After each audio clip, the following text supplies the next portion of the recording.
কথা ধারাবাহিকে আজকের পর্বে আমরা দেখতে পাবো অগ্নিকে ক্যাফে থেকে বাড়ি নিয়ে আসার জন্য স্যান্ডি, ম্যান্ডি, প্রত্যয়, অর্ণা, অ্যানি ও প্রিয়া করে আসে অগ্নির ক্যাফেতে। এসে সবাই মিলে অগ্নিকে বাড়ি নিয়ে যায়।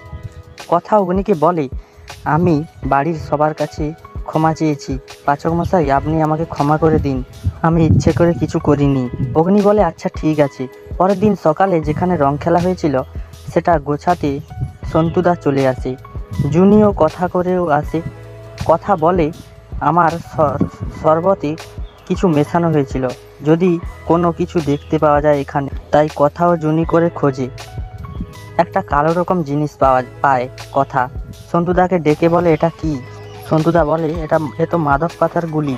জুনি বলে কথাকে, আমি যে এ কাজ করেছে ভাবছি, তুইও কি তাই ভাবছিস? কথা কথা বলে, ম্যান্ডি এই কাজ করেছি, আমাকে সবার সামনে এত ছোট করলো, আর ম্যান্ডি আমাকে ছোট করা এবার দেখাবো। তো বন্ধুরা, কথার শরবতে ম্যান্ডি যে মাদক জিনিস মিশিয়েছিল, কথা পারবে বাড়ির সবার সামনে প্রমাণ করতে? আপনাদের মতামত অবশ্যই কমেন্টে জানিও।